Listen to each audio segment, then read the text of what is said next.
안녕하세요. 말랑꿈결입니다. 오늘도 제 채널에 놀러와 주셔서 정말 감사드려요. 이야기를 시작하기 전에 좋아요와 구독, 알림 설정까지 해주시면 앞으로도 더 많은 따뜻한 옛날 이야기를 편하게 들으실 수 있습니다. 그럼 조용히 숨을 고르고 이야기 속으로 함께 들어가 볼까요? 밥 한 그릇으로 드러난 숨겨진 정체. 옛날 옛적 조선 정조시대 한양장안 남촌에 명월로라는 이름난 기방이 있었답니다. 그곳에는 월량이라는 아름다운 기생이 살고 있었지요. 달빛처럼 맑고 청아한 미모와 범상치 않은 기품을 지닌 월량은 16의 기방에 팔려와 어느새 19이 되어 나가시었답니다. 월량은 비단 얼굴만 예쁜 것이 아니었어요. 실을 읊고 검은고를 타는 솜씨가 뛰어났고 특히 그녀의 춤은 한양 장안에서 가장 아름답다는 소문이 자자했지요. 많은 양반들이 그녀의 한 번 미소를 보기 위해 명월루를 찾았답니다. 하지만 월량의 마음속에는 아무도 모르는 슬픔이 있었어요. 그녀는 본래 양반가의 딸이었지만 5살 되던 해 아버지가 영모로 몰려 집안이 몰락했답니다. 어머니마저 세상을 떠나자 먼 친척에게 팔려 기방에 들어오게 된 것이지요. 절대 내 신분을 밝히지 말거라. 숨어 살다가 때가 오면 복수하거라. 어머니의 마지막 말씀을 가슴에 새긴 월량은 자신의 과거를 숨긴 채 기생으로 살아가고 있었어요. 하지만 그녀는 남몰래 글을 읽고 시를 지으며 자신의 정체성을 잃지 않으려 노력했답니다. 그해 여름은 유난히 비가 많이 내렸어요. 장마가 석 달째 계속되어 한양 장안의 개천은 넘치고 집들은 습기로 가득했지요. 그런 장마의 한가운데 보름달이 뜬 밤이었답니다. 명월루에서는 새로 부임한 한 성부 판윤을 위한 큰 연회가 열렸어요. 월량은 궁중물을 추고 난 후 잠시 휴식을 취하기 위해 뒤뜰로 나갔지요. 구름 사이로 보름달이 희미하게 비치는 모습을 바라보며 월량은 어린 시절 아버지와 함께 보름달을 보던 기억을 떠올렸어요. 아버지, 지금 어디서 저를 보고 계신가요? 그때였어요. 담 너머에서 누군가 신음하는 소리가 들렸답니다. 월량은 호기심에 담장 너머를 살폈지요. 그곳에는 한 사내가 비에 흠뻑 젖은 채 쓰러져 있었어요. 남루한 옷을 입은 것으로 보아 거지임이 분명했지요. 월량은 주변을 살핀 후 조용히 작은 문을 열고 담장 밖으로 나갔어요. 괜찮으세요? 정신이 드세요? 사내는 고통스러운 표정으로 눈을 떴어요. 월량은 순간 그 눈빛에 가슴이 철렁했답니다. 더러운 얼굴이었지만 그 눈빛만은 맑고 깊었지요. 특히 눈썹과 콧날은 반듯하여 귀한 집 자제임을 짐작케 했어요. 물 좀. 월량은 급히 방으로 돌아가 물과 밥 그리고 약간의 약을 가지고 다시 나왔어요. 사내에게 물을 먹이고 상처를 살폈지요. 배에 깊은 칼자국이 있었답니다. 이런, 누가 이렇게 했어요? 관아에 알려야 할까요? 사내는 급히 월량의 소매를 잡았어요. 제발, 관아만은 안 됩니다. 월량은 당황했지만 이상하게도 이 사내를 도와야 한다는 생각이 들었어요. 그녀는 사내를 기방 뒤편의 창고로 몰래 데려갔지요. 그리고 평소 단골이던 김 의원에게 비밀리에 치료를 부탁했답니다. 불량아, 이런 거지를 돕다가 무슨 화를 입으려고 그러느냐. 더구나 칼을 맞은 사람이라면 관아에 알려야 하는 법인데. 김 의원은 걱정했지만 월량이 간곡히 부탁하자 마지못해 치료해 주었어요. 사내의 상처는 생각보다 깊었지만 다행히 급소는 피했답니다. 이 상처는 보통 싸움에서 생긴 게 아니구려. 무예를 익힌 자의 칼솜씨로 보이는데 김 의원의 말에 월량은 더욱 궁금증이 일었어요. 그날 이후 월량은 매일 창고에 들러 사내를 간호했어요. 사내는 말이 없었지만 고마움의 눈빛으로 월량을 바라보았지요.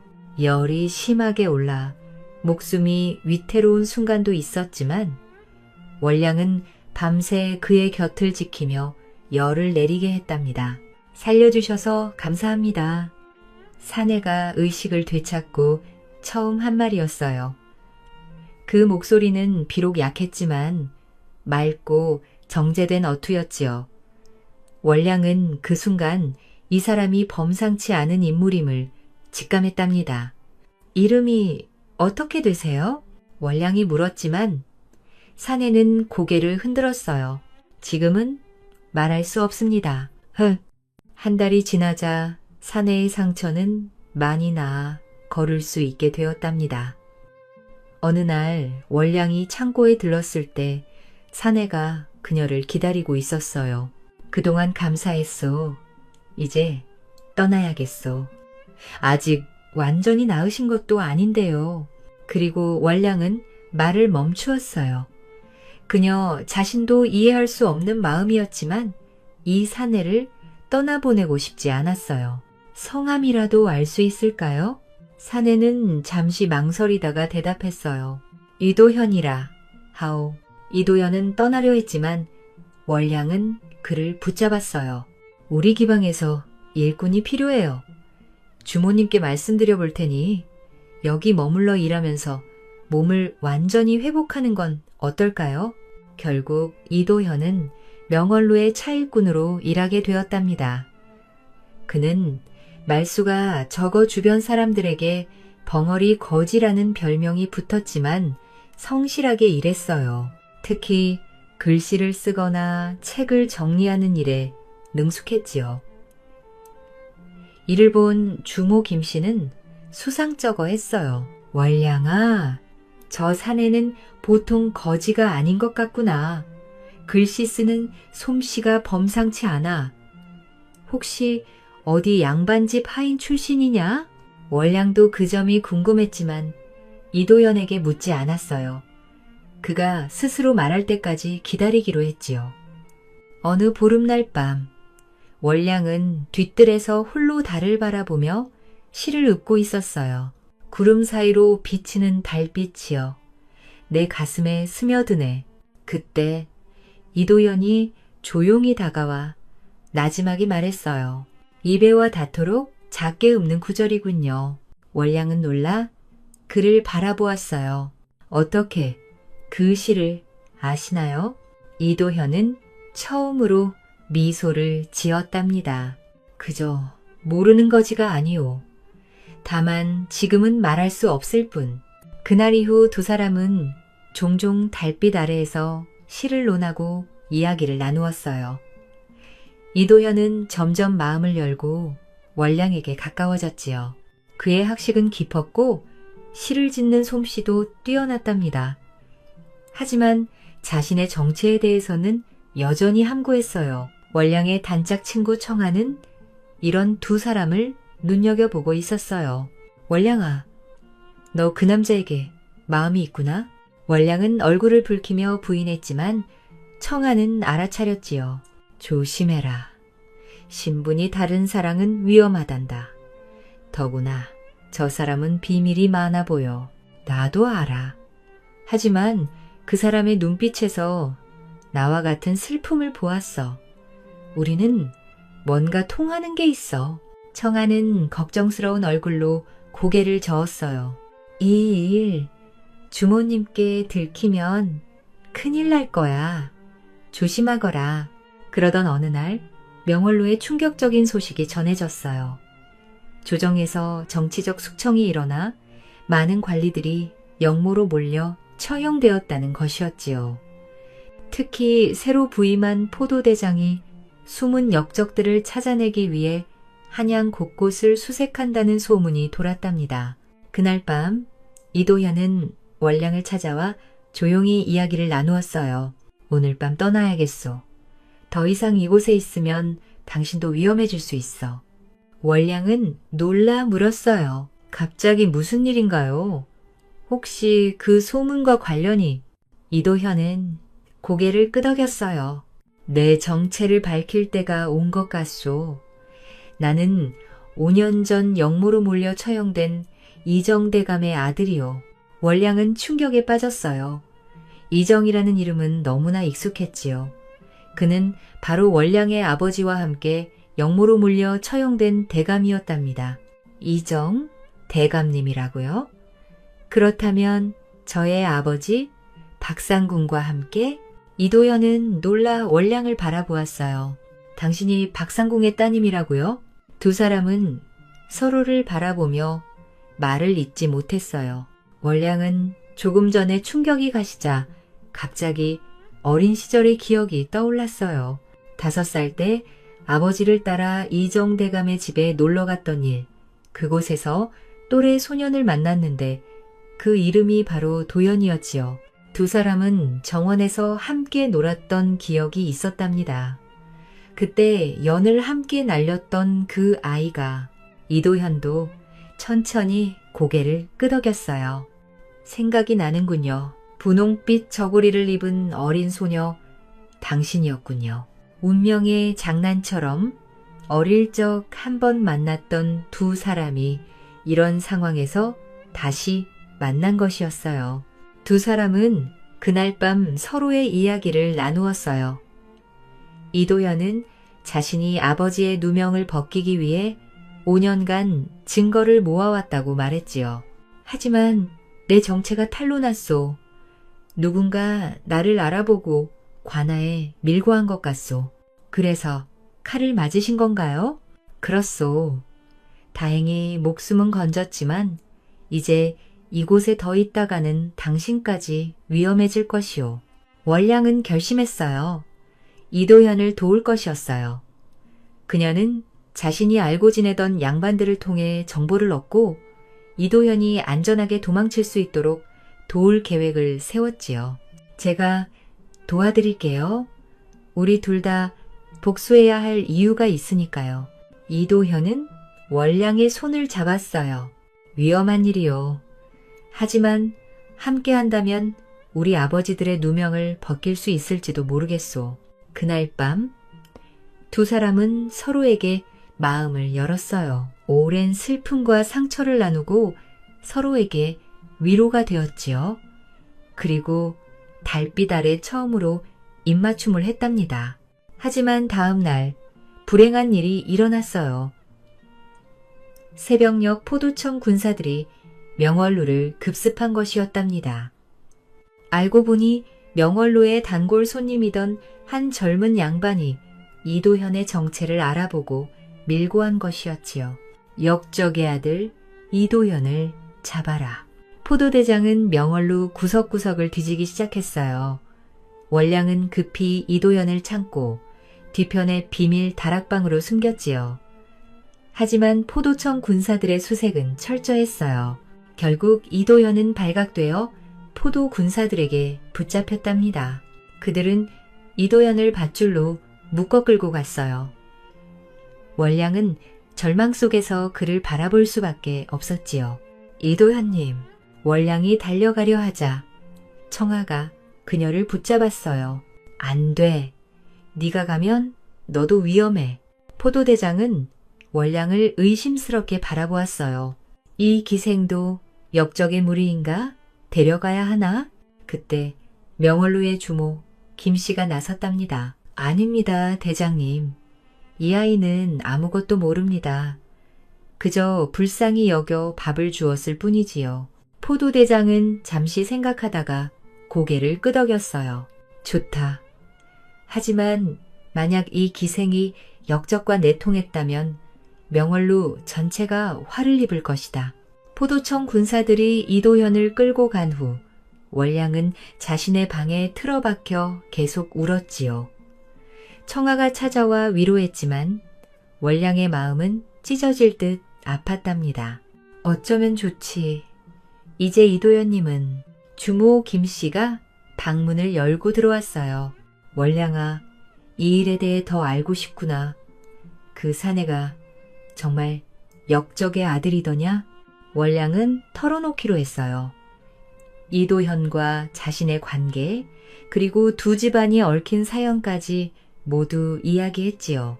주모님, 우리 아버지들은 억울하게 누명을 쓰셨어요. 이도현님은 그 진실을 밝히려다 잡힌 거예요. 주모 김씨는 깊은 생각에 잠겼어요. 그래서 내가 그 젊은이를 그렇게 돌봐준 거였구나. 이거 참 큰일이 되었구나. 월량은 결심했어요. 이도현을 구해야 했습니다. 그녀는 자신이 알고 지내던 양반들을 찾아다니며 도움을 청했지만 아무도 나서려 하지 않았어요. 역적의 아들을 돕다가는 함께 화를 입을까 두려워했지요. 절망에 빠진 월량은 마지막 희망으로 자신의 과거를 이용하기로 했어요. 그녀는 오랫동안 숨겨왔던 비밀 보관함을 열었답니다. 그 안에는 아버지가 남긴 유일한 유품인 옥녀가 있었지요. 그 옥녀에는 아버지의 벗이었던 한대감의 문장이 새겨져 있었어요. 월량은 밤중에 몰래 옷을 갈아입고 그 대감의 저택을 찾아갔어요. 처음에는 문지기가 그녀를 막았지만 옥녀를 보여주자 그녀를 안으로 들였답니다. 제가 곧 박상궁의 딸입니다. 아버지의 옥녀를 보시면 아실 겁니다. 대감은 옥녀를 보고 깜짝 놀랐어요. 이런, 네가 상궁의 딸이었단 말이냐. 모두 죽은 줄 알았는데. 월량은 무릎을 꿇고 이도현의 사연을 이야기했어요. 그리고 이도현과 그의 아버지 이정이 억울하게 누명을 쓴 것이라고 말했지요. 대감님, 제발 이도현 도령을 구해주세요. 그는 죄가 없습니다. 대감은 깊은 생각에 잠겼어요. 실은 나도 그 일에 대해 의문이 있었다. 이정은 내 오랜 벗이었고 그가 역모를 꾸밀 리 없다고 생각했지. 하지만 증거가 없으니 그때 월량은 자신이 기생으로 지내며 들은 정보를 말했어요.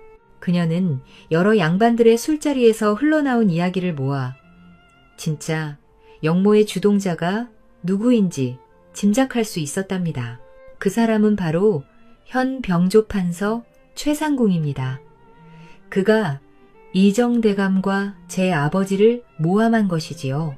대감은 이 말에 깜짝 놀랐어요. 최상궁은 지금 조정에서 가장 권세가 높은 사람 중 하나였기 때문이었지요. 어찌 알았느냐? 그런 중대한 사실을? 월량은 자신이 수년간 모은 증거들을 보여주었어요. 기생의 신분으로 듣고 보고 모은 정보들이었지요. 특히 술에 취한 최상궁의 부하들이 실수로 흘린 말들이 중요한 단서였답니다. 대감은 이 증거들을 보고 심각한 표정이 되었어요. 이것만으로는 부족하다. 하지만 실마리는 될 수 있겠구나. 대감은 곧 암행어사에게 밀서를 보내기로 했어요. 그리고 우선 이도현의 형 집행을 연기시켰답니다. 한편 옥에 갇힌 이도현은 자신의 운명을 받아들이고 있었어요.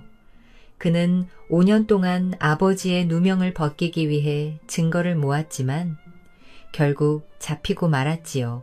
하지만 그의 마음속에는 월량에 대한 걱정이 더 컸다.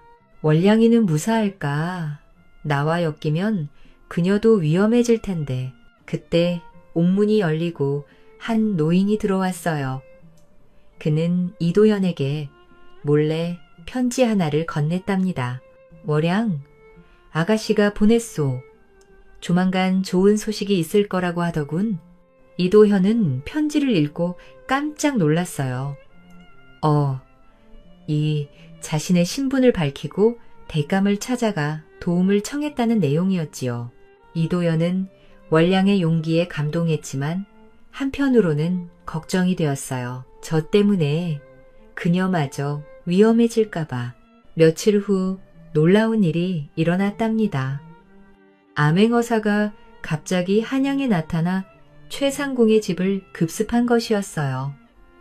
알고 보니 최상궁의 집에서 영모의 증거가 발견된 것이었지요. 그는 자신의 권력을 키우기 위해 5년 전 이 전과 박상공을 모함한 장본인이었답니다. 암행어사는 왕에게 이 사실을 보고했고 왕은 즉시 이도현을 석방하고 그의 아버지와 원량의 아버지의 누명을 벗겨주었어요. 또한 몰수됐던 재산도 일부 돌려받게 했지요. 석방된 이도현은 제일 먼저 원량을 찾아갔어요. 그는 이제 깨끗한 도포를 입고 가을 햇살처럼 품이 있는 모습이었답니다. 명월루에 들어서자 모두가 놀란 표정으로 그를 바라보았어요. 주모 김씨는 입을 다물지 못했지요. 아니, 저 거지가? 이도현은 당당하게 마루로 올라가 큰 절을 올렸어요. 그동안 보살펴 주셔서 감사합니다. 저는 이정의 아들 이도현입니다. 그때 원량이 방에서 나왔어요. 그녀는 이미 이도현이 석방되었다는 소식을 들었답니다. 두 사람의 눈이 마주쳤을 때 모든 말이 필요 없었지요. 이도현은 원량에게 다가가 그녀의 손을 잡았어요. 원량아. 아니, 박아영이요. 원량은 놀랐어요. 이도현이 자신의 본명을 알고 있었던 것이었지요. 제 이름을 어떻게 복중에서 당신의 편지를 받고 기억이 났소. 어릴 때 우리 아버지께서 당신의 이름을 부르시던 것이 생각났소. 박상공의 딸 아형? 원량의 눈에서는 눈물이 흘러내렸어요. 그래요? 제 본명은 박아영입니다. 이도현은 원량의 손을 더욱 단단히 잡았어요. 나와 함께 가주오. 내 아내가 되어주시오. 원량은 주저했어요. 하지만 저는 기생입니다. 어찌 양반의 아내가, 당신은 본래 양반의 딸이오. 그리고 당신이 없었다면 나는 이미 이 세상 사람이 아니었을 거요. 당신은 내 목숨의 은인이자 내 가슴의 달빛이요. 주변에 있던 기생들과 손님들은 이 광경을 보고 감동했어요. 특히 창하는 눈물을 흘리며 기뻐했지요. 원량아, 네 인연을 찾았구나. 이렇게 원량은 명월루를 떠나 이도현의 아내가 되었답니다. 처음에는 양반들 사이에서 말이 많았지만 원량이 본래 양반 집안의 딸이었다는 사실이 알려지자 모두 입을 다물었지요. 결혼식 날, 원량은 아름다운 화롯을 입고 꽃감마를 탔어요. 그녀의 머리에는 어머니가 남긴 옥녀가 빛났지요. 이도현은 새 관복을 입고 그녀를 맞이했답니다. 이제 당신은 더 이상 원량이 아니요. 나의 아내 박아영이요. 두 사람의 결혼식에는 암행어사와 대감도 참석했어요. 그들은 이 아름다운 인연을 축복해 주었지요. 주모 김씨와 창하도 특별히 초대받아 자리를 빛냈답니다. 이도현은 조정에 들어가 벼슬을 얻었고 아영은 현명한 아내로서 그를 도왔어요. 그들은 이전에 몰수당했던 가문의 재산도 일부 돌려받아 편안한 생활을 할 수 있게 되었지요.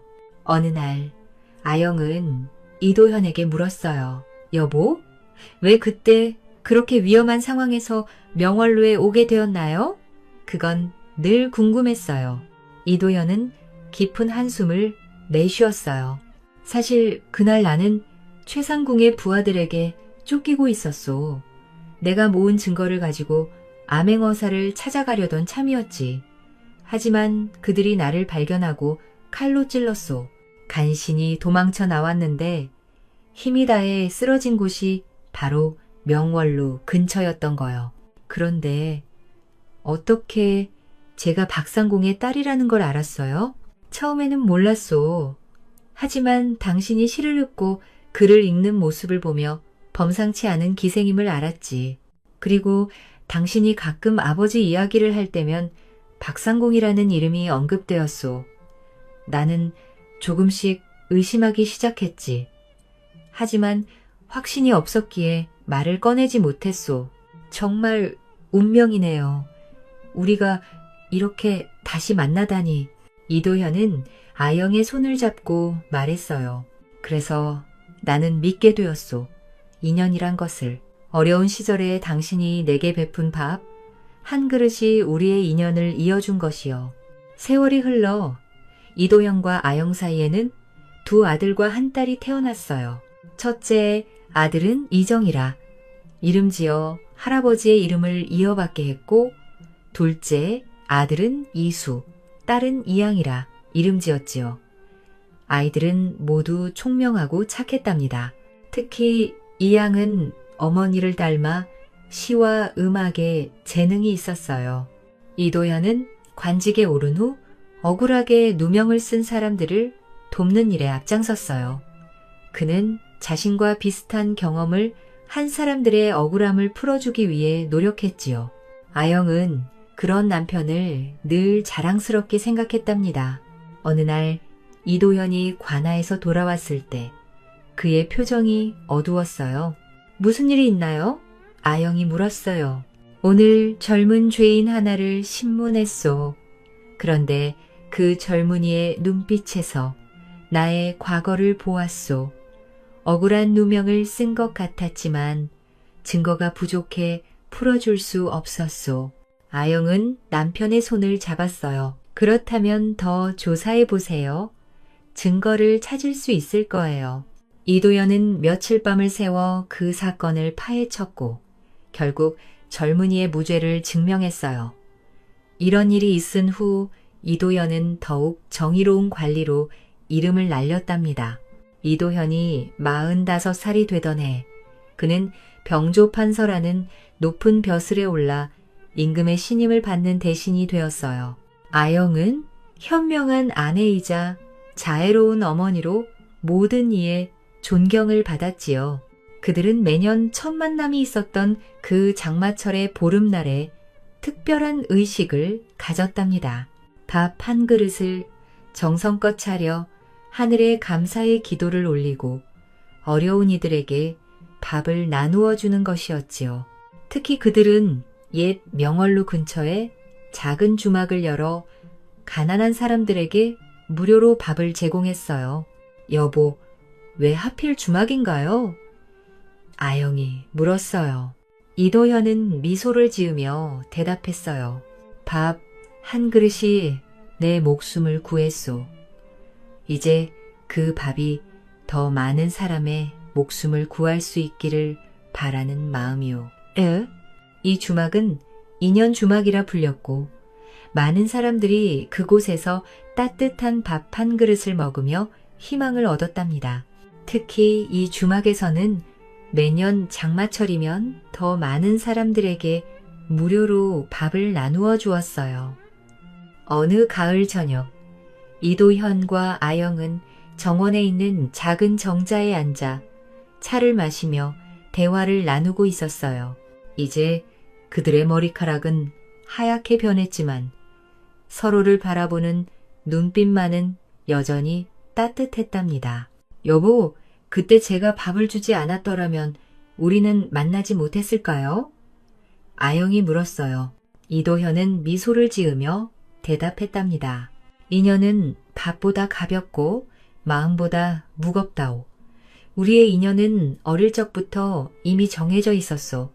하지만 그 밥 한 그릇이 우리의 재회를 이루어낸 것만은 분명하오. 그래요. 인연은 참 신기한 것 같아요. 우리 아버지들이 친구였고 우리도 어릴 적에 만났었다니. 그렇소.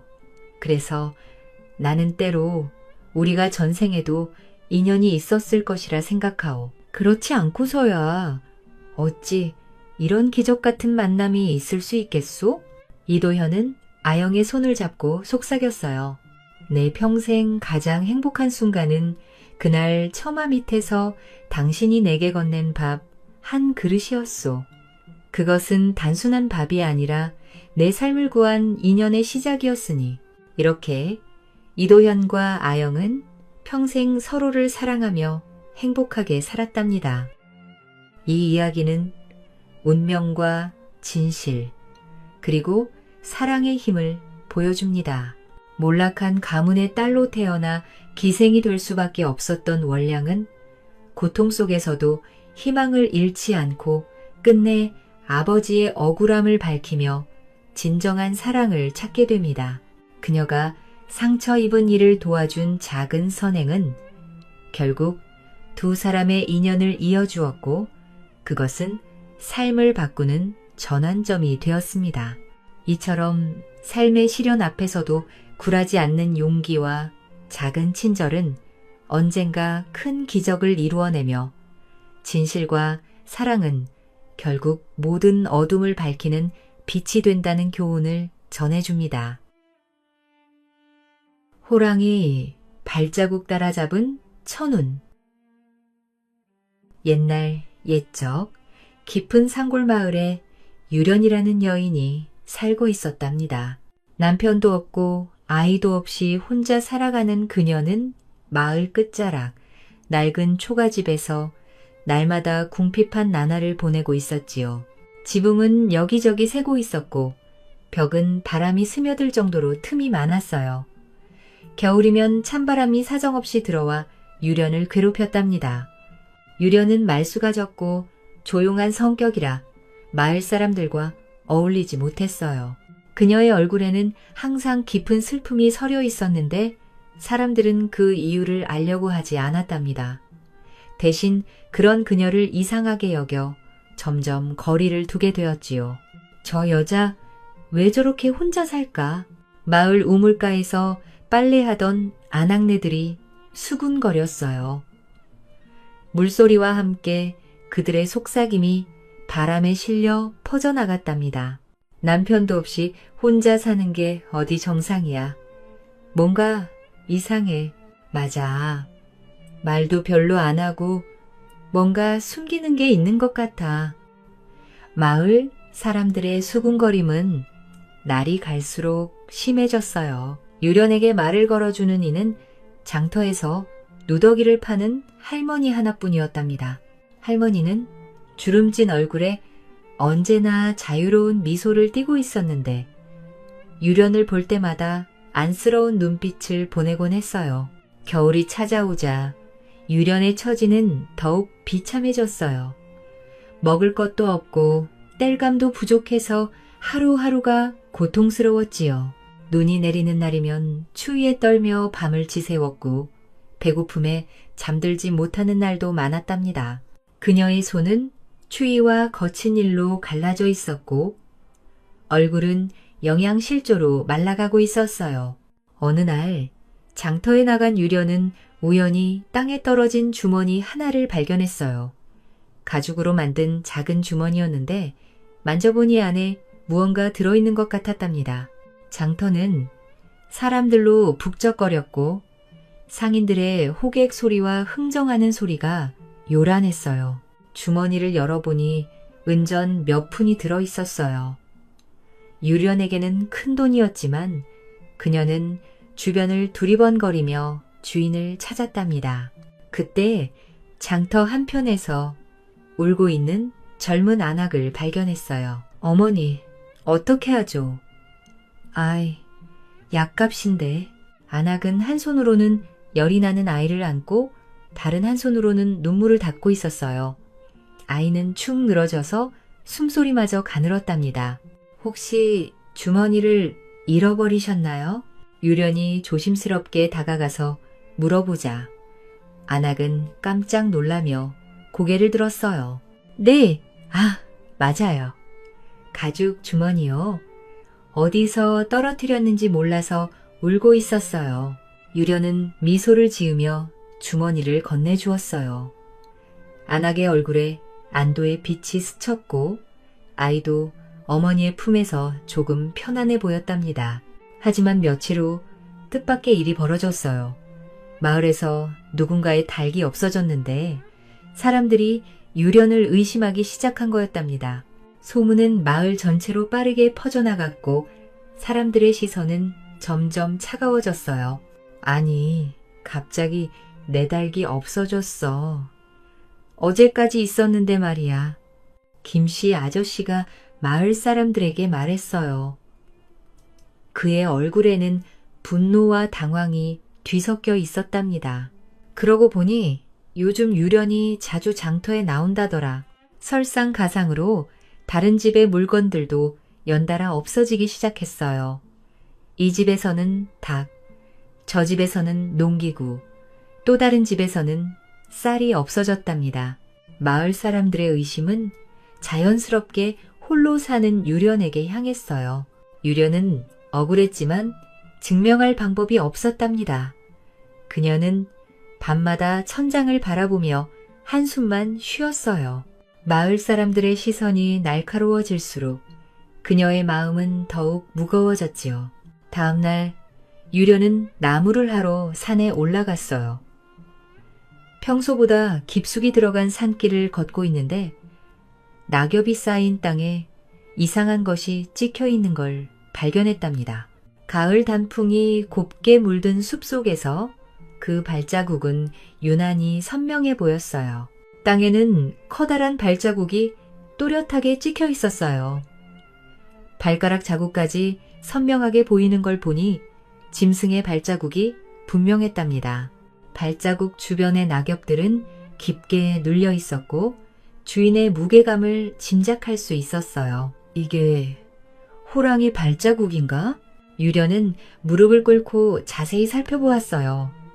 발자국은 신선했고 깊은 산속으로 이어져 있었답니다.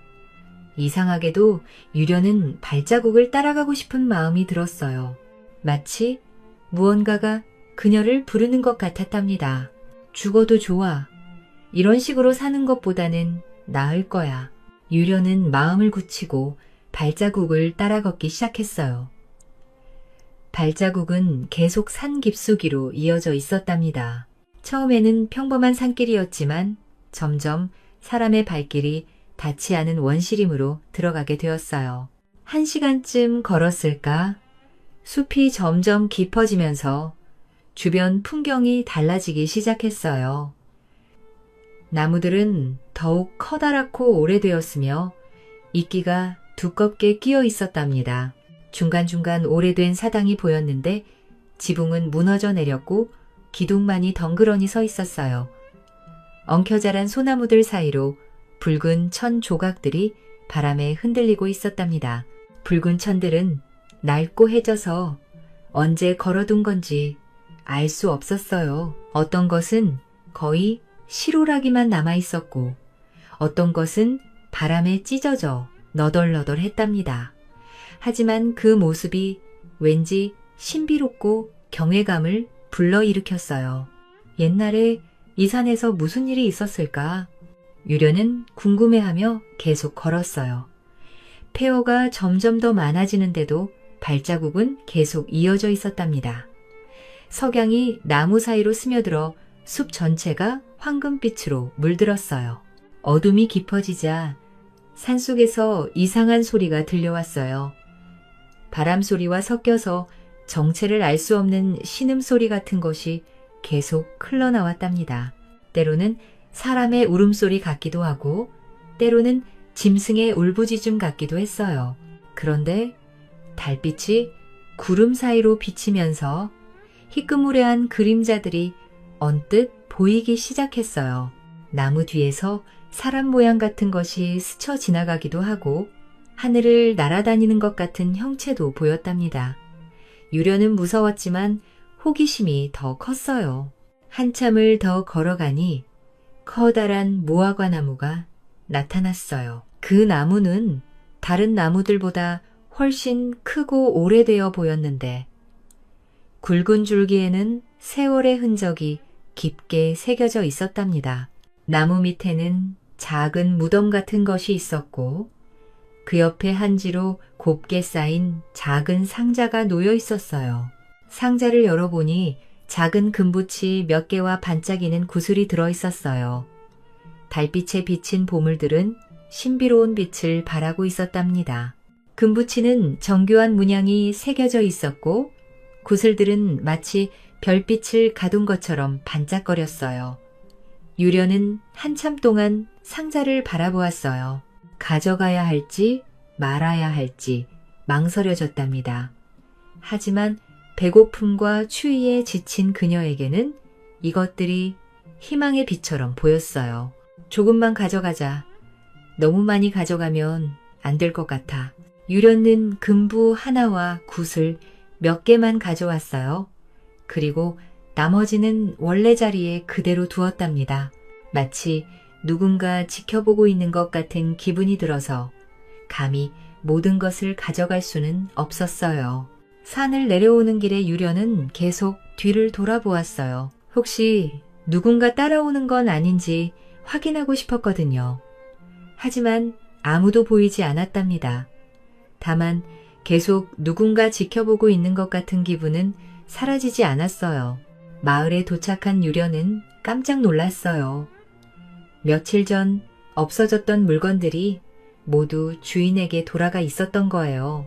김씨 아저씨 집 밝은 산 너머 마을에서 발견되었고 없어진 농기구는 내거리 창고 구석에서 나타났답니다. 사람들은 신기했고 유련에 대한 의심도 자연스럽게 풀렸지요. 하지만 유련은 이 모든 것이 우연이 아니라는 걸 알고 있었어요. 분명히 산에서 일어난 일과 관련이 있을 거라고 생각했답니다. 며칠 후 유련은 산에서 가져온 금부치를 팔았어요. 그리고 그 돈으로 작은 물건들을 사서 장터에서 팔기 시작했답니다. 사람들은 궁금해했지만 유련은 아무에게도 말하지 않았어요. 일주일 후 유련은 다시 산으로 향했어요. 이번에는 더욱 깊숙이 들어가 보기로 했답니다.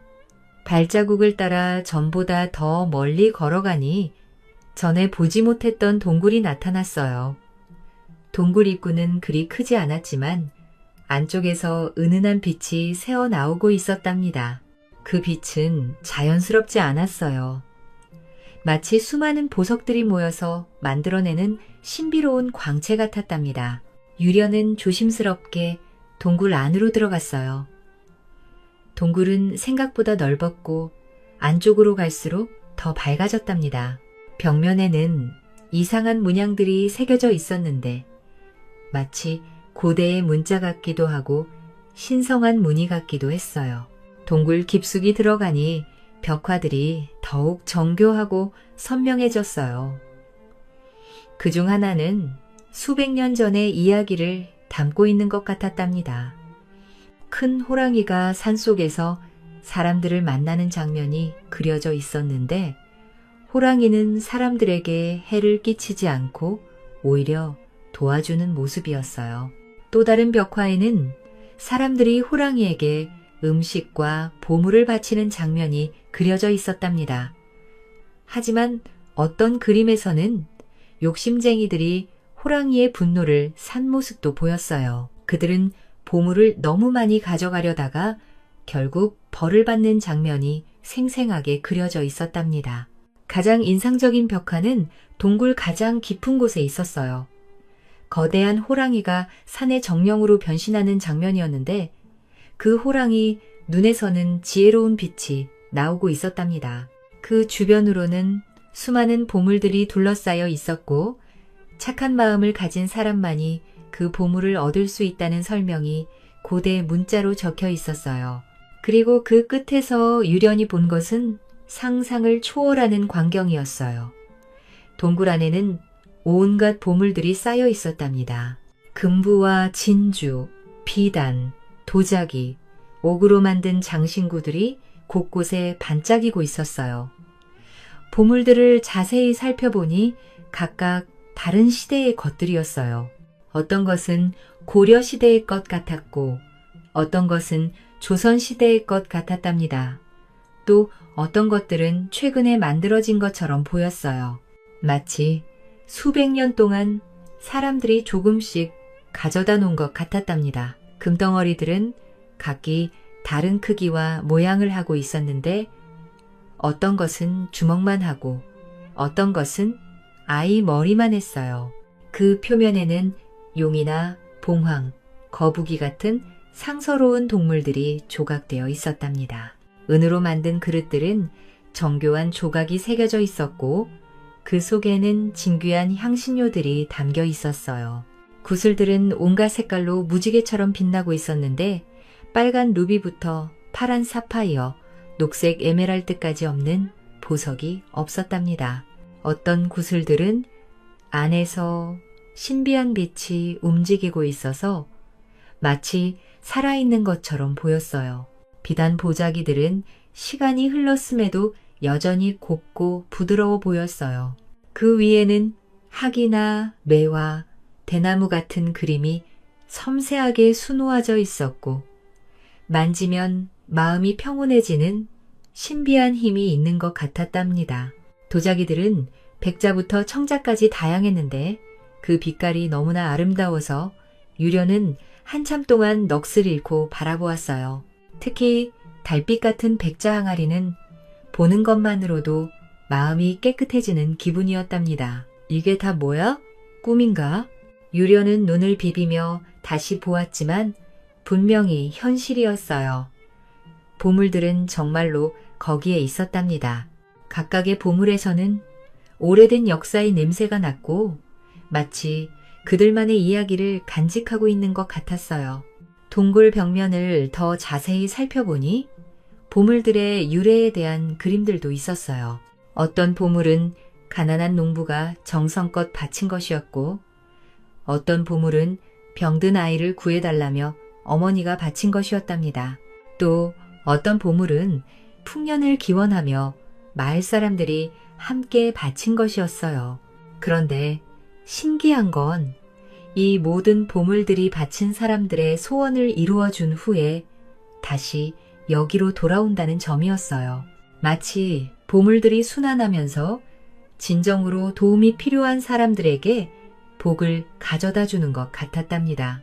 유련이 보물들을 자세히 살펴보고 있을 때 갑자기 뒤에서 숨소리가 들렸어요.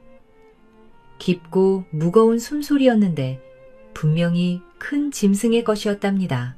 그 숨소리에는 오랜 세월의 무게가 담겨 있는 것 같았어요. 유련은 돌아보고 싶었지만 왠지 그러면 안 될 것 같은 기분이 들었어요.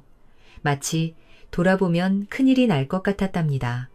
그래서 그녀는 고개를 돌리지 않고 조심스럽게 작은 금덩어리와 굿을 몇 개만 가져왔어요. 뒤에서 계속 숨소리가 들렸지만 그 소리에는 위협적인 느낌보다는 지켜보는 듯한 느낌이 더 강했어요. 마치 시험을 받는 것 같았답니다. 유련은 욕심을 부리지 않고 필요한 만큼만 가져간 것이 옳은 선택이었다고 느꼈어요. 마을로 돌아온 유련은 그 보물로 본격적인 장사를 시작했답니다. 처음에는 조그만 물건들을 사다 파는 것부터 시작했지요. 하지만 보물을 어디서 구했는지는 절대 말하지 않았어요. 그런데 한 달쯤 지나자 이상한 일들이 계속 일어나기 시작했어요. 마을 사람들이 비슷한 꿈을 꾸기 시작한 거였답니다. 처음에는 한두 사람이었는데 점점 더 많은 사람들이 같은 꿈을 꾸게 되었어요. 꿈속에서 사람들은 거대한 호랑이와 마주쳤는데 그 호랑이는 사람들에게 무언가를 말하려고 하는 것 같았어요. 하지만 깨고 나면 무슨 말인지 기억나지 않았답니다. 다만 뭔가 중요한 경고였다는 느낌만 남았지요. 그리고 유련히 다니는 길마다 까마귀들이 따라다니기 시작했어요. 한 마리, 두 마리가 아니라 수십 마리가 몰려다녔답니다. 까마귀들은 유련을 해치지는 않았지만 계속 지켜보고 있었어요. 마치 그녀를 보호하는 것 같기도 하고 감시하는 것 같기도 했답니다. 설상가상으로 마을의 한 아이가 갑자기 병에 걸렸어요.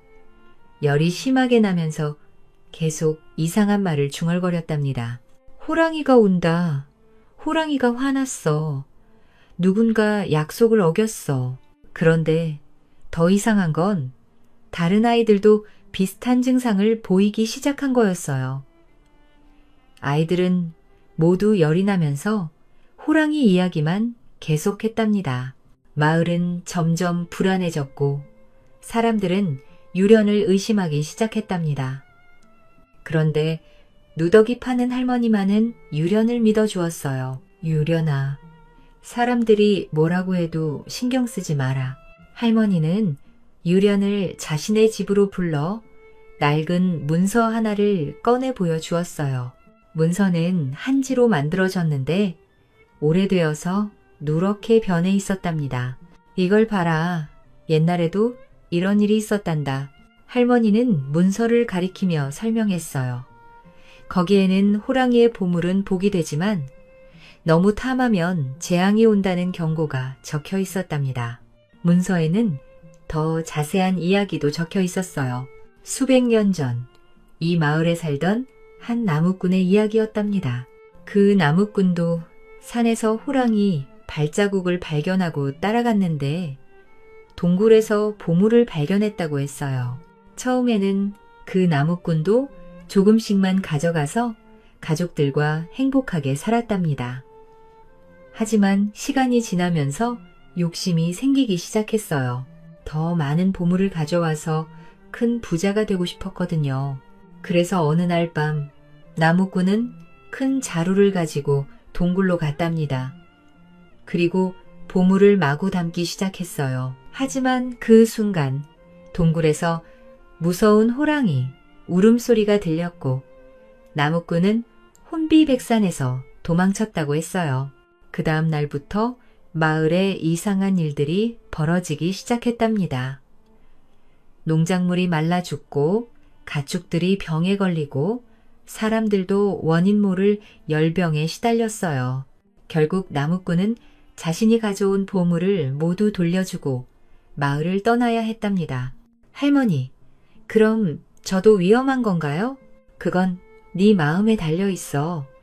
욕심을 부리지 않으면 괜찮을 거야.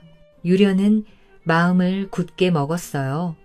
다시는 그곳에 가지 않겠다고 결심했답니다.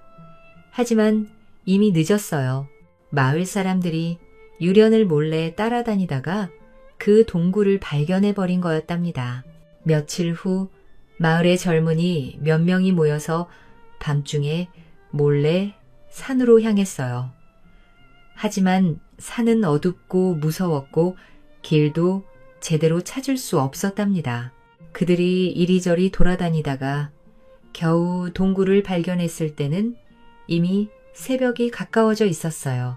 여기가 그 동굴이야. 합, 정말로 있네. 빛이 나고 있어. 동굴을 발견한 그들은 신이 나서 안으로 들어갔어요. 그리고 정말로 보물들을 발견했답니다. 하지만 유련과 달리 그들은 욕심을 부려서 보물을 마구 담기 시작했어요. 와, 이거 다 가져가자. 부자가 되겠네. 이것도 가져가고 저것도 가져가고. 그들은 손에 잡히는 대로 모든 걸 가져가려고 했답니다. 그런데 그때 동굴 안에서 무서운 소리가 들렸어요. 으르르릉, 호랑이의 으르렁거리는 소리였어요. 젊은이들은 깜짝 놀라서 뒤를 돌아보았는데 그들 중 한 명이 갑자기 사라져버렸어요. 김서방이라는 사람이었는데 방금까지 옆에 있었는데 순식간에 없어진 거였답니다. 김서방이 어디 갔지? 방금까지 여기 있었는데 김서방. 아무리 불러도 대답이 없었어요. 남은 사람들은 무서워서 보물을 버리고 도망쳤답니다. 다음 날 아침 마을 사람들이 김서방을 찾으러 산으로 올라갔어요. 하지만 동굴 근처에는 발자국만 남아있을 뿐 김서방은 찾을 수 없었답니다. 이상한 건 그 발자국이 호랑이 발자국과 섞여 있다는 점이었어요. 마을은 공포에 빠졌고 사람들은 더욱 유련을 원망했답니다. 저 여자 때문에 이런 일이 생겼어. 호랑이를 불러온 게 분명해. 김서방이 죽은 것도 저 여자 때문이야. 유련은 더 이상 견딜 수 없었어요. 자신 때문에 누군가 다쳤을 수도 있다는 생각에 마음이 아팠답니다. 내가 잘못한 일이니까 내가 해결해야지. 유련은 밤중에 혼자 산으로 올라가기로 했어요. 모든 것을 끝내기 위해서였답니다. 달이 구름에 가려진 어두운 밤이었어요. 유련은 촛불 하나만 들고 조용히 집을 나섰답니다. 산길은 낮보다 훨씬 무서웠지만 그녀는 계속 걸었어요. 1시간쯤 걸어서 동굴에 도착한 유련은 깜짝 놀랐어요. 이번에는 동굴 입구에 커다란 호랑이가 웅크리고 앉아 있었거든요. 그 호랑이는 다른 호랑이들과는 완전히 달랐어요. 몸집이 일반 호랑이의 2배는 되어 보였고 털은 황금빛과 검은색이 조화롭게 섞여 있었답니다. 가장 놀라운 건 그 눈이었어요. 호박색 눈동자는 별빛처럼 반짝거렸는데 그 안에는 수많은 이야기와 지혜가 담겨 있는 것 같았답니다. 호랑이의 눈빛에는 오래된 슬픔과 자비, 그리고 무한한 인내가 담겨 있었어요. 마치 수백 년 동안 이 산을 지켜보며 인간들의 온갖 모습을 다 본 현자의 눈빛 같았답니다. 호랑이는 유련을 보고도 공격하지 않았어요. 대신 깊고 슬픈 눈으로 그녀를 바라보고 있었답니다. 그 시선에는 수많은 이야기가 담겨 있는 것 같았어요. 당신이 진짜 호랑이였군요. 유련은 무릎을 꿇고 호랑이 앞에 앉았어요. 호랑이는 고개를 약간 끄덕이더니 낮게 울음소리를 냈답니다. 그 소리는 화난 것 같지도 않고 오히려 안타까워하는 것 같았어요. 그때 유련은 느꼈어요. 이 호랑이는 단순한 짐승이 아니라는 것을, 오랜 세월 동안 이 산을 지켜온 수호신 같은 존재라는 것을, 그리고 사람들의 마음을 시험하는 존재라는 것을 말이에요. 미안해요. 제가 욕심을 부렸어요. 유련이 고개를 숙이자 호랑이는 천천히 일어나서 그녀에게 다가왔어요. 그리고 큰 머리를 유련의 손에 가까이 대었답니다. 호랑이의 털은 부드럽고 따뜻했어요. 그 순간 유련은 이상한 체험을 했어요. 마치 호랑이의 기억이 그녀의 마음으로 흘러 들어오는 것 같았답니다. 호랑이의 기억 속에서 유련은 놀라운 진실을 알게 되었어요. 이 호랑이는 수백 년 전부터 이 산을 지켜온 산신령이었답니다. 원래는 평범한 호랑이였지만 어느 날 하늘에서 내려온 신선을 구해준 후 신비한 힘을 얻게 되었다고 했어요. 그 후로 호랑이는 이 산에서 사람들을 돕는 일을 하게 되었답니다. 진정으로 어려운 사람들에게는 도움을 주지만 욕심쟁이들에게는 경고를 주는 것이 그의 역할이었어요. 동굴 안의 보물들도 그저 금은 보화가 아니었어요. 오랜 세월 동안 사람들이 정성껏 바친 재물들과 산신령이 직접 만들어낸 신비한 보물들이 섞여 있었답니다. 각각의 보물에는 바친 사람들의 간절한 마음이 담겨 있었고 그래서 특별한 힘을 가지고 있었어요. 유련은 호랑이의 기억을 통해 과거에 이곳을 찾았던 다른 사람들의 이야기도 알게 되었답니다.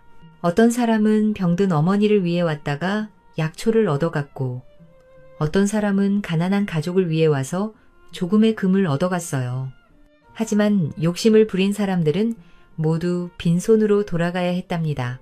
가장 인상 깊었던 기억은 100년 전의 일이었어요.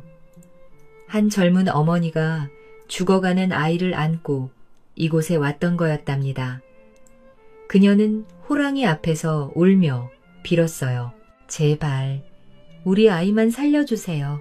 무엇이든 드릴게요. 호랑이는 그 어머니의 진심을 보고 특별한 약을 주었답니다. 그리고 그 아이는 정말로 나왔어요. 어머니는 감사의 표시로 자신의 가장 소중한 비녀를 바쳤는데 그것이 지금도 동굴 안에 있는 옥녀였답니다. 다시는 이곳에 오지 않을게요. 보물도 더 이상 탐하지 않을게요. 유련은 자신의 머리카락을 한 줌 잘라 호랑이 앞에 바쳤어요. 이것은 진심 어린 약속의 표시였답니다. 호랑이는 그 머리카락을 바라보더니 만족스러운 듯 고개를 끄덕였어요. 그리고 호랑이는 유련의 어깨에 큰 발을 살짝 올려놓았답니다. 그 순간 유련은 마음속으로 호랑이의 목소리를 들었어요. 착하게 살아라. 욕심 부리지 말고 남을 도우며 살아라. 그러면 진정한 부자가 될 것이다. 호랑이가 직접 말한 건 아니었지만 유련은 그 뜻을 분명히 느꼈어요. 그리고 호랑이의 눈빛에서 따뜻한 축복을 받는 기분이 들었답니다.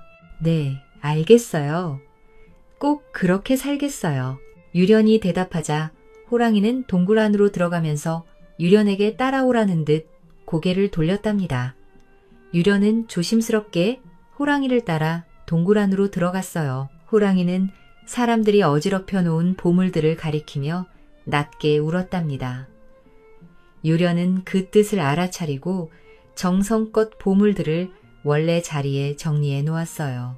보물을 정리하면서 유련은 각각의 보물들이 가진 이야기를 더 자세히 알게 되었어요. 어떤 금부는 풍년을 기원하며 농부들이 바친 것이었고, 어떤 구슬은 무사 귀환을 빌며 군인의 아내가 바친 것이었답니다. 특히 눈에 띄는 것은 작은 은수저였어요. 그것은 한 가난한 부모가 태어난 아이의 건강을 빌며 바친 것이었는데 그들이 가진 유일한 귀중품이었답니다. 호랑이는 그 간절한 마음을 받아들여 그 아이가 건강하게 자라도록 도왔다고 했어요. 정리를 마친 유련은 다시 호랑이에게 절을 했어요. 호랑이는 고개를 끄덕이더니 동굴 깊숙한 곳으로 향했습니다. 그곳에는 유련이 전에 보지 못했던 또 다른 공간이 있었어요. 그곳에는 김서방이 앉아 있었답니다. 다행히 다치지 않고 멀쩡했어요. 다만 정신을 잃은 채로 깊이 잠들어 있었답니다. 호랑이는 김서방을 가리키며 유련을 바라보았어요. 그 눈빛에서 유련은 메시지를 읽을 수 있었답니다. 김서방은 벌을 받은 게 아니라 교훈을 얻기 위해 잠시 이곳에 머물러 있다는 것이었어요. 그럼 김서방은 괜찮은 건가요? 호랑이는 고개를 끄덕였어요. 그리고 김서방의 이마에 발을 살짝 대자 김서방이 천천히 눈을 떴답니다. 여기가 어디지? 유련히 김서방은 정신을 차리고는 주변을 둘러보았어요. 호랑이를 보고도 놀라지 않았는데 마치 꿈을 꾸고 있는 것처럼 느끼는 것 같았답니다. 호랑이는 김서방에게도 같은 메시지를 전했어요. 욕심을 부리지 말고 착하게 살아라는 것이었답니다. 김서방은 고개를 끄덕이며 그 가르침을 받아들였어요. 그 후 호랑이는 유련과 김서방을 동굴 밖으로 안내했답니다. 그리고 마지막으로 유련을 바라보며 작별 인사를 했어요. 호랑이의 눈빛에는 이제 더 이상 슬픔이 없었어요. 대신 만족과 희망이 가득했답니다. 마치 오랫동안 기다려온 일이 드디어 이루어진 것 같았어요. 고맙습니다. 정말 고맙습니다. 유련이 마지막 인사를 하자 호랑이는 조용히 고개를 끄덕였어요. 그리고 어둠 속으로 조용히 사라져버렸답니다. 신기하게도 그 다음 날부터 동굴 입구가 보이지 않게 되었어요. 마을 사람들이 아무리 찾아도 찾을 수 없었답니다. 마치 처음부터 없었던 것처럼 완전히 사라져버렸어요. 발자국도 더 이상 나타나지 않았고 사람들의 악몽도 멈추었어요. 아픈 아이들도 금세 나았답니다. 마을은 다시 평화를 되찾았어요. 김서방이 무사히 돌아오자 사람들의 마음도 누그러졌어요. 김서방은 산에서 있었던 일을 모두 이야기했는데 그 이야기를 들은 사람들은 호랑이가 악한 존재가 아니라는 걸 깨달았답니다. 그 호랑이는 우리를 지켜주는 산신님이었구나. 유련이도 나쁜 사람이 아니었어. 우리가 너무 의심했구나. 사람들은 처음에는 여전히 유련을 경계했어요. 하지만 시간이 지나면서 그녀의 진짜 모습을 보게 되었답니다. 유련은 장사로 번 돈으로 마을의 고아들을 거두어 기르기 시작했어요. 첫 번째로 데려온 아이는 부모를 잃고 길거리를 헤매던 5살 아이였답니다. 어머, 유련이가 아이를 데려왔네. 부모 없는 아이래. 혼자 사는 사람이 아이를 키운다고? 처음에는 사람들이 의아했어요. 하지만 유련이 그 아이를 정성껏 돌보는 모습을 보면서 마음이 바뀌었답니다. 유련은 아이에게 옷을 해주고 맛있는 음식을 만들어주고 글도 가르쳐 주었어요. 아이는 유련을 진짜 어머니처럼 따랐답니다. 곧이어 또 다른 고아들도 하나둘씩 데려와서 보살폈어요.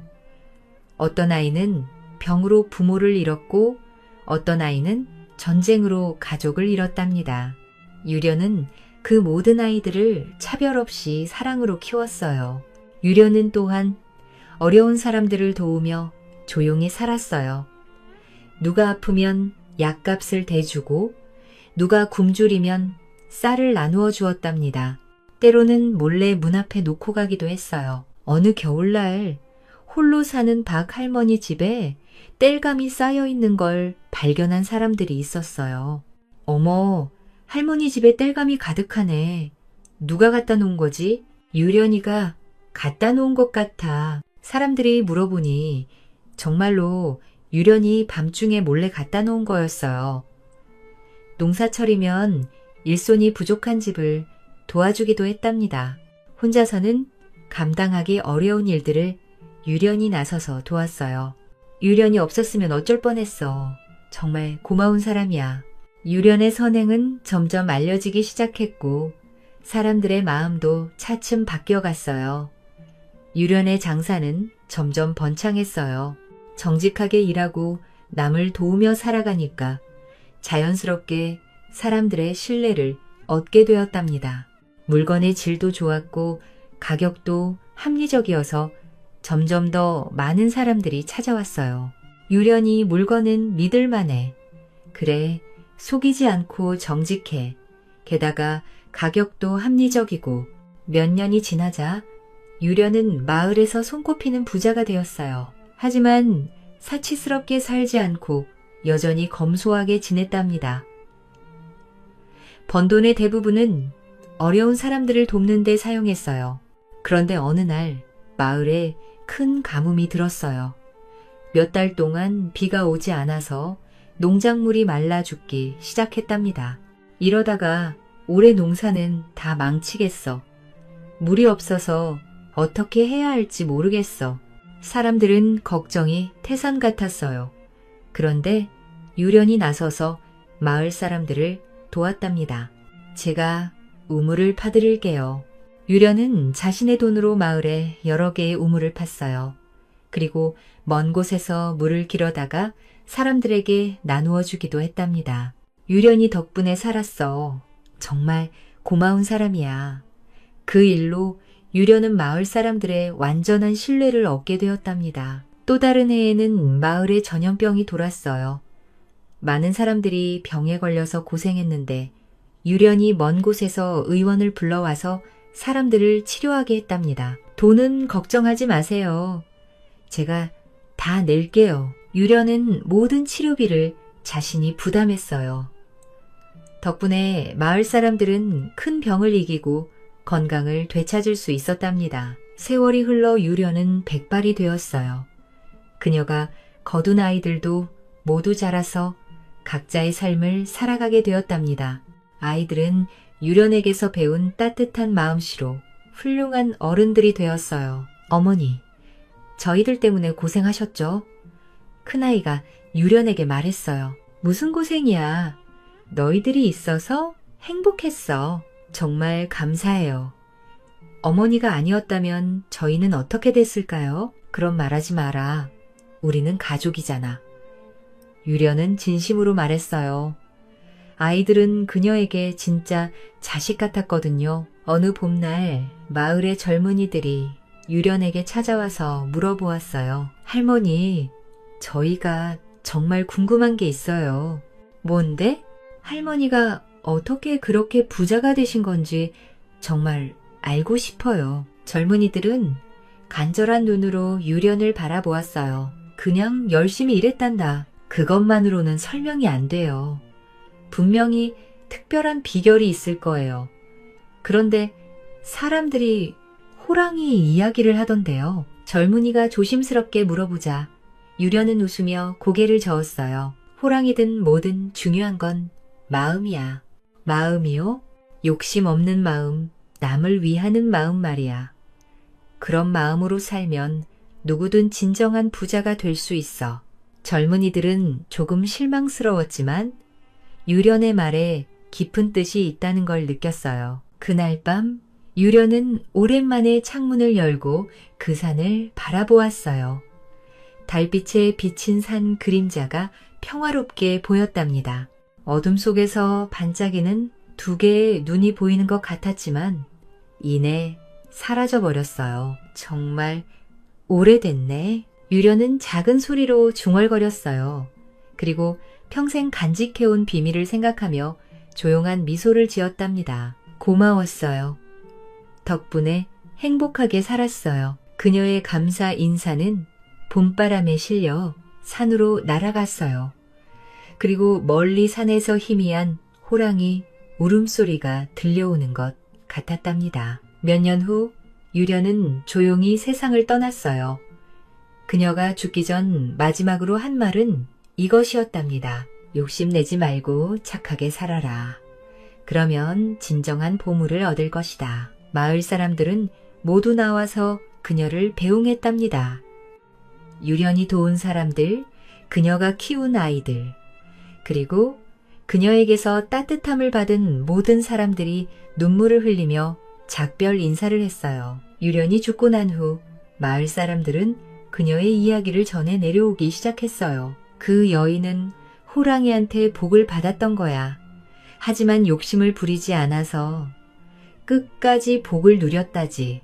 그래서 우리도 욕심 부리지 말고 살아야 해. 그리고 가끔 깊은 산에서 호랑이 울음소리가 들려올 때면 사람들은 이렇게 말했답니다. 저 호랑이가 착한 사람들을 지켜주는 거야. 하지만 욕심쟁이들에게는 벌을 내린다지. 그러니까 우리도 조심해야 해. 그 이후로 그 마을에서는 누구든 어려운 사람을 보면 도와주고 필요한 것만 가지며 살아가게 되었답니다. 유련의 이야기는 사람들의 마음을 바꾸어 놓았고 마을 전체가 더욱 따뜻해졌어요. 마을의 아이들은 유련의 이야기를 들으며 자랐어요. 할머니, 정말로 호랑이가 보물을 준 거예요? 글쎄다. 중요한 건 그게 아니란다. 그럼 뭐가 중요해요? 착하게 사는 게 가장 큰 보물이라는 거지. 아이들은 고개를 끄덕이며 유련의 이야기를 마음에 새겼어요. 세월이 흘러도 그 이야기는 계속 전해져 내려왔답니다. 그리고 지금도 그 산골 마을에서는 사람들이 서로 도우며 살아가고 있어요. 때로는 새로 온 사람이 물어봅니다. 여기 사람들은 왜 이렇게 친절해요? 그러면 마을 사람들이 대답하지요. 옛날에 호랑이 발자국을 따라간 여인이 있었는데, 그리고 유련의 이야기가 다시 한번 들려옵니다. 욕심 없이 살며 남을 도운 여인의 아름다운 이야기가 말이에요. 그 이야기를 들은 사람들은 모두 마음이 따뜻해집니다. 그리고 자신도 유련처럼 살고 싶다는 생각을 하게 되지요. 이렇게 유련의 이야기는 오늘날까지도 사람들의 마음에 살아 숨쉬고 있답니다. 그리고 앞으로도 계속 전해져 내려갈 거예요. 호랑이 발자국을 따라간 여인의 이야기, 욕심 없이 살며 진정한 부자가 된 여인의 이야기가 말입니다. 그리고 그 이야기를 들은 사람들은 깨달을 거예요. 진정한 보물은 금은보화가 아니라 따뜻한 마음과 남을 돕는 기쁨이라는 것을 말이에요. 지금도 그 산골 마을 어딘가에서는 누군가 어려운 일을 당했을 때 사람들이 이렇게 말한답니다. 유련히 할머니 같은 마음으로 도와드리자. 그리고 정말로 그런 마음으로 서로를 돕고 살아가고 있어요. 유련의 이야기가 남긴 가장 큰 선물은 바로 이것이었답니다. 사람들의 마음 속에 심어진 따뜻함과 나눔의 정신 말이에요. 간혹 산에서 일하던 사람들이 이상한 것을 목격했다는 이야기도 들려옵니다. 오늘 산에서 황금빛 호랑이를 본 것 같아. 정말 멀리서 잠깐 보였는데 너무 아름다워서 숨을 잃고 바라보았어. 그럼 정말로 산신님이 계시는 거네. 사람들은 그런 이야기를 들으면 더욱 경건한 마음으로 산을 대하게 되었답니다. 그리고 절대 욕심을 부리거나 산을 함부로 대하지 않았어요. 유련히 키운 아이들도 모두 어른이 되어 각자의 가정을 이루었는데 그들 역시 유련에게서 배운 대로 어려운 사람들을 도우며 살았답니다. 어머니가 우리에게 해주신 것처럼 우리도 다른 사람들을 도와야 해. 그들은 유련의 가르침을 잊지 않고 대대로 전해 내려갔어요. 어느 겨울 유독 추위가 심해서 많은 사람들이 고생하고 있을 때였어요. 그때 마을에 이상한 일이 일어났답니다. 한밤중에 여러 집 문 앞에 땔감과 쌀이 놓여 있는 게 발견된 거였어요. 누가 놓고 갔는지 아무도 모르지만 가장 어려운 집들에만 정확히 전달되어 있었답니다. 누가 이런 일을 했을까? 정말 신기해. 혹시 산신님이 도와주신 건 아닐까? 사람들은 신기했지만 누구도 정확한 답을 알 수 없었어요. 하지만 모두들 유련의 이야기를 생각하며 고마운 마음을 가졌답니다. 이런 일들이 가끔씩 일어났는데 항상 가장 도움이 필요한 사람들에게만 도움이 전해졌어요. 마치 누군가 지켜보고 있다가 정말 필요한 순간에 도움을 주는 것 같았답니다. 그래서 마을 사람들은 더욱 확신하게 되었어요. 정말로 산에는 착한 사람들을 지켜주는 신령이 계신다. 우리가 착하게 살면 산신님이 지켜주실 거야. 그러니까 항상 마음을 바르게 가져야 해. 이렇게 유련의 이야기는 단순한 옛날 이야기가 아니라 사람들의 삶에 실제로 영향을 미치는 살아 있는 이야기가 되었답니다. 지금도 그 마을에서는 아이들이 태어나면 가장 먼저 들려주는 이야기가 바로 유련의 이야기예요. 옛날에 호랑이 발자국을 따라간 여인이 있었단다. 이렇게 시작되는 이야기를 들으며 아이들은 자라고 그 아이들이 어른이 되어 다시 자신의 아이들에게 같은 이야기를 들려준답니다. 이 이야기는 호랑이 발자국을 따라 들어간 유련이 보물을 발견하지만 욕심내지 않고 필요한 만큼만 가져가며 삶을 바꾸어 나가는 과정을 담고 있습니다. 다른 이들이 탐욕으로 인해 화를 입는 것과 달리 유련은 지혜롭게 재산을 사용하여 남을 돕고 결국 존경받는 인물이 됩니다. 이를 통해 우리는 욕심은 화를 부르고 진정한 분은 선한 마음과 나눔에서 비롯된다는 교훈을 얻을 수 있습니다.